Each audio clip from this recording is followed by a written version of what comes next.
voice of limitation in your head is not your friend. It doesn't speak to you from wisdom or experience or realistic assessment of your capabilities. It speaks to you from fear, from the primitive survival mechanisms that are designed to keep you safe but not to help you soar. It speaks from the programming of a world that benefits when you stay small, when you doubt your power, when you accept limitation as truth rather than recognizing it as choice. Every great achievement in human history began with someone winning the battle against this voice.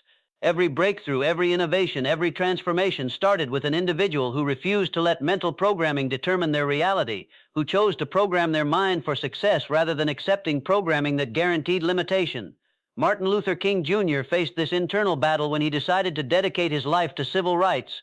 The voice of limitation told him that change was impossible, that the forces arrayed against him were too powerful, that one man couldn't make a difference against centuries of entrenched injustice. The evidence seemed overwhelming, the obstacles seemed insurmountable, but King had learned to listen to a different voice, the voice of possibility, the voice of vision, the voice of his highest self rather than his programmed fears. He spent time each day programming his mind with thoughts of justice, equality, and inevitable change. He visualized success not just for himself but for the entire civil rights movement.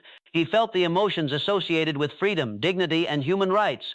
King's "I Have a Dream" speech wasn't just a political statement.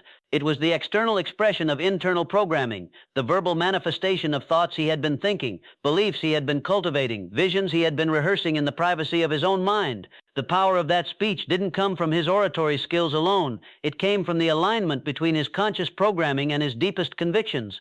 When King stood before that crowd in Washington, D.C., he wasn't just sharing his dream with the world.